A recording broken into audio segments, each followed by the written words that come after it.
উলুবেড়িয়া জাগ্রত খলিশানী কালী মন্দিরের কাহিনী। নমস্কার বন্ধুরা, স্বাগত আমাদের চ্যানেলে। সম্পূর্ণ তথ্যটি বিশিষ্ট লেখক শ্যামসুন্দর দত্তের লেখা উলুবেড়িয়ার খলিশানী কালী মন্দির সম্পর্কিত তথ্যাবলী। আপনাদের কাছে অনুরোধ, ভিডিওটি আপনারা সম্পূর্ণ দেখুন। হাওড়া জেলার প্রাচীন ঐতিহ্যশালী কালী মন্দিরগুলির মধ্যে উলুবেড়িয়ার বুড়িমার মন্দির অন্যতম। প্রায় 350 বছরেরও বেশি প্রাচীন এই মন্দিরের দেবী কালী এখানে বুড়িমা নামেই খ্যাত। শোনা যায় বহুদিন আগে এই বিস্তীর্ণ অঞ্চল ছিল ঘন জঙ্গলে ঘেরা এই জনহীন জঙ্গলে গৌরীগঙ্গার তীরে ছিল একটি শ্মশান। এই শ্মশানের মাঝেই গড়ে ওঠে বুড়িমার কালী মন্দির। মন্দিরের অন্যতম বয়স্ক সেবায়িত নিমাই ভট্টাচার্যের কাছ থেকে জানা যায়, আজ থেকে প্রায় 350 বছর আগে এই বুড়িমার অবস্থান ছিল হাওড়া জেলার আমতার হরিশদাসপুরের কাছে একটি গ্রামে। বুড়িমা সেখানে ভগ্ন গৃহে অবহেলায় অনাদরে ছিলেন। একদিন মাতৃপূজারী কালীকুমার ভট্টাচার্য মহাশয়কে স্বপ্নদেশে দেবী কালী তার ইচ্ছের কথা বলেন, যিনি ছিলেন বর্তমান মন্দিরে সেবায়িতের পূর্বপুরুষ। স্বপ্নাদেশ পাওয়ার পরেই নির্জন শ্মশানে গৌরীগঙ্গা বয়ে যাওয়া তটের ধারে মায়ের নির্দেশ মতো অবস্থান খুঁজতে লাগলেন এবং সেখানে একটি বেলগাছের নিচে একটি মাটির ঘট দেখতে পান। পরের দিন থেকেই মাতৃপূজারী কালীকুমার ভট্টাচার্য বেলগাছের আশেপাশে জঙ্গল সাফ করার কাজ শুরু করেন। জঙ্গল সাফ করে সকলের সাহায্য নিয়ে সেখানে গড়ে তুললেন ছোট্ট একটি মন্দির।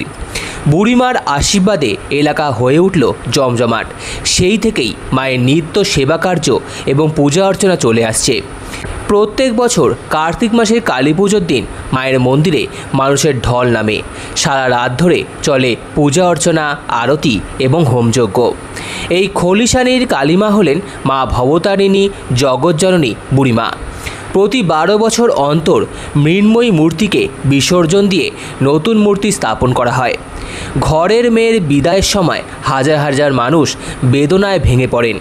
উনি তো মঙ্গলময়ী সবার মা, তাই মা ভবতারিণী সবাইকে আগলে রাখেন, বিপদ আপদ থেকে রক্ষা করেন। ভক্তদের বিশ্বাস, খলিশানী কালী মন্দিরের বুড়িমার কাছে পৌঁছতে পারলেই দুরারোগ্য ব্যাধি দূর হয়ে যায় এবং তাদের মনস্কামনাও পূরণ হয়। সব সময় মন্দিরে ভক্তদের আনাগোনা লেগেই থাকে।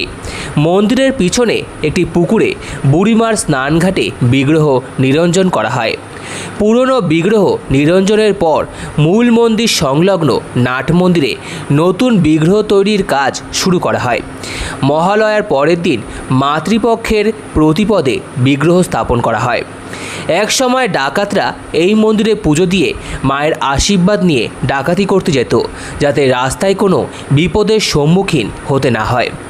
প্রতিদিন নিত্য পুজোর পাশাপাশি প্রতি অমাবস্যায় এবং কালী পুজোর দিন বিশেষ পুজো হয়। সেই সময় ভক্তদের ভিড় উপচে পড়ে। আশেপাশে কয়েকটি গ্রামের বাসিন্দারা বাড়ির যে কোনো শুভ অনুষ্ঠান বা শুভ কাজের আগে বুড়িমার কাছে পুজো দিয়ে শুভ অনুষ্ঠান শুরু করেন। বিপদগ্রস্ত অসহায় মানুষরা ছুটে আসেন মায়ের কাছে, যাতে তারা বিপদ থেকে রক্ষা পান। এখানকার স্থানীয় বাসিন্দাদের বিশ্বাস, মা তাদের মনস্কামনা পূরণ করেন। এই প্রাচীন ঐতিহ্যবাহী মন্দিরে দীপান্বিতা অমাবস্যায় বহু ভক্তের সমাগম হয়। খলিশানী গ্রাম ও তার পার্শ্ববর্তী অঞ্চলে বহু কালী পুজো হয়, কিন্তু পুরোহিতরা সকলেরই আগে বুড়িমাকে প্রণাম করে আশীর্বাদ নিয়ে তারপর অন্যত্র কালী পুজো করে থাকেন। খলিশানী মায়ের মন্দিরে পুজো শুরু হওয়ার পর অন্যান্য মণ্ডপে পুজো শুরু করা হয়। 350 বছরেরও বেশি সময় ধরে পূজিত হয়ে আসছেন দেবী কালী। পূর্বে রীতিনীতি অনুসারে আজও নিষ্ঠা সহকারে পূজিত হয়ে থাকেন এই দেবী কালিকা। প্রতি বছর কার্তিক ও পৌষ মাসে মহা সমারোহে মায়ের পুজো হয় এই মন্দিরে। সারা বছর এই মন্দিরে ভক্তদের ভিড় লেগেই থাকে। বাংলার অন্যতম প্রাচীন ঐতিহ্যশালী ও জাগ্রত দেবী খলিশানীর বুড়িমাকে দর্শন করে পুজো দিতে আসেন ভক্তরা আজও বহু দূর দূর থেকে। মন্দির সম্পর্কিত সম্পূর্ণ তথ্যটি শুনে ভালো লেগে থাকলে অবশ্যই চ্যানেলটিকে সাবস্ক্রাইব করার জন্য অনুরোধ রইল। সম্পূর্ণ ভিডিওটি দেখার জন্য আপনাদের সকলকে অসংখ্য ধন্যবাদ। ভিডিওটি ভালো লেগে থাকলে লাইক, কমেন্ট, শেয়ার এবং চ্যানেলটিকে অবশ্যই সাবস্ক্রাইব করুন। ধন্যবাদ।